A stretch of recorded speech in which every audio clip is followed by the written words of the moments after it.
To successfully grow your client base using free sessions as a marketing tool, it's important to have a well-structured free consultation process to help educate people on the importance of why they need a personal trainer to achieve their goals. That's what we're going to look at in this lesson.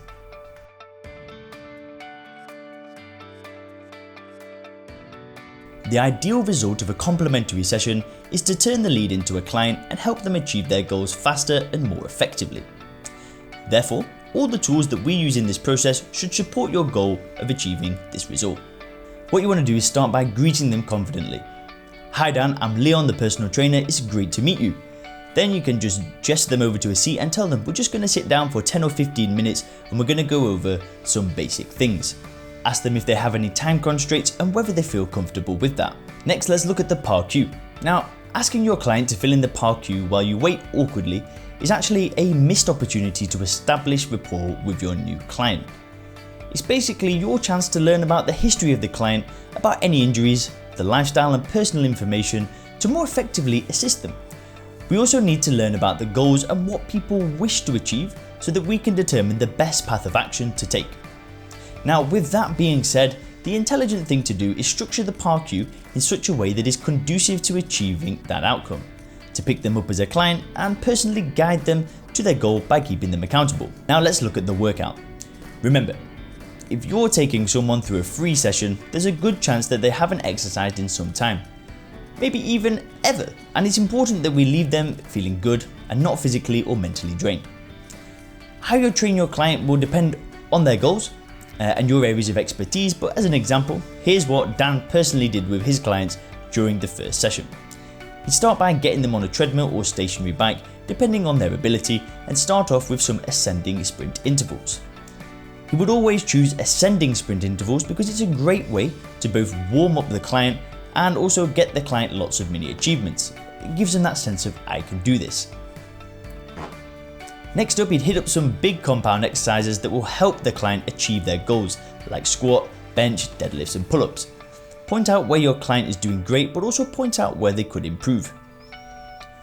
Be sure to teach the client why you chose certain exercises for their goals so the client can see how they'd benefit from your coaching. Finally, you want to get the client on the mat and for a stretch. Most people don't like to be touched all over by someone that they've just met, so be sure to handle them with care and be conscientious of where you place your hands. Now, after the workout, you'll be selling your packages. Dan always opts for packages because a client would never obtain a result in a single session, so why sell them that? That's like offering them a single piece of Lego from a Lego set.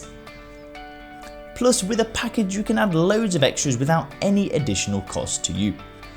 This is usually the most awkward part for most personal trainers. A lot of trainers are told to go for the hard sell or squeeze as much out of the client as possible, which, if we're going to be honest about it, is slightly unethical. You should know your worth and be happy to say it out loud when somebody asks you. To start with, ask your client, "So John, did you enjoy the workout?" Then ask them, "Can you see how by doing this on a regular basis will fast track your results?" Then ask them, "Can you see yourself working with a trainer on a regular basis?"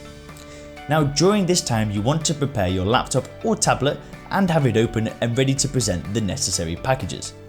After that, you want to state, "Based on what we have gone through today and the fact that you have said," then relay the 3 things that they specifically said about themselves. For example, they wanted to lose 20 kgs and they've given it a 10 out of 10 for importance. "I believe that you need to invest in this particular package." And you want to present the package to them and then also go over some of the features that add value to the client. Once you've done that, you want to ask them, "How does this look to you, John?" At this point, the client will have a pretty good idea as to whether they can afford your services, especially if they've seen your website beforehand.